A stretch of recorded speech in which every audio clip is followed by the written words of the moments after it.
તાજા સમાચાર તમારી ભાષામાં મેળવવા માટે ડાઉનલોડ કરો ગુજરાતી મિડ ડેની એપ.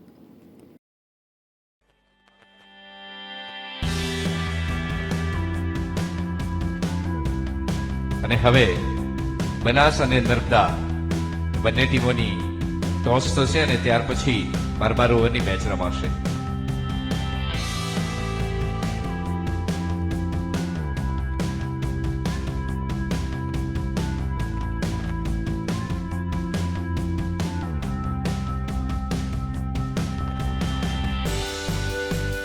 આજે આ ટુર્નામેન્ટની સાથે પર્યાવરણની રક્ષાનો એક સંદેશ પણ આપવામાં આવ્યો છે.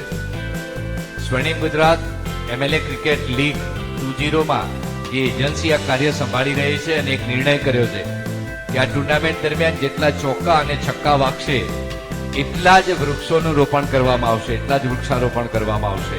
એટલે પર્યાવરણનો એક સંદેશ પણ આપણી ક્રિકેટ ટુર્નામેન્ટ થકી સમાજ સુધી પહોંચાડ્યો છે.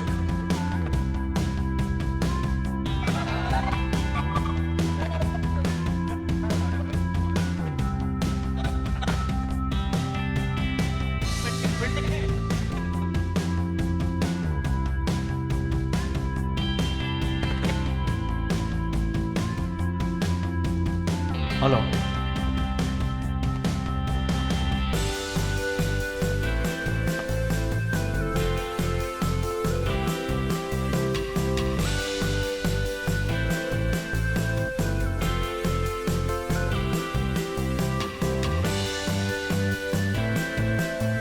आप ये टीम से भादर टीम की बात ये टीम फील्डिंग पर से एक लोगों पर भाई બધા મીડિયાને બધા જ સાથીઓને વિનંતી છે, આવી જાઓ.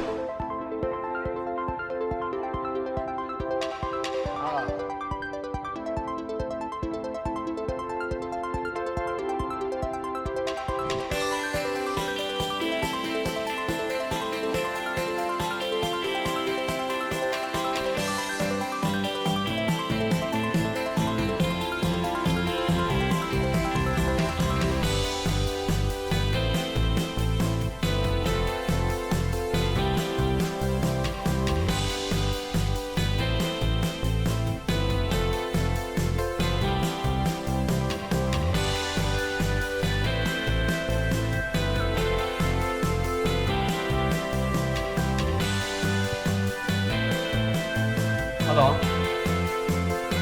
अभी दूसरा मुकाबला नर्मदा और बनास के बीच में બધા બહેનો પ્લીઝ, બેન ભાઈ કુબેરભાઈ બહાર બાઉન્ડ્રીની બહાર પ્લીઝ, મેચ ચાલુ થવાનો બધા જ બહાર. બનાસ ફિલ્ડિંગમાં અને નર્મદા બેટિંગમાં. ખુદ માનનીય મુખ્યમંત્રી શ્રી ભૂપેન્દ્રભાઈ પટેલ સાહેબ સ્ટ્રાઇક પર. સબસ્ક્રાઇબ કરો Gujarati mid day. Bell icon પર ક્લિક કરીને મેળવો તમામ વિડીયોના ડાયરેક્ટ નોટિફિકેશન.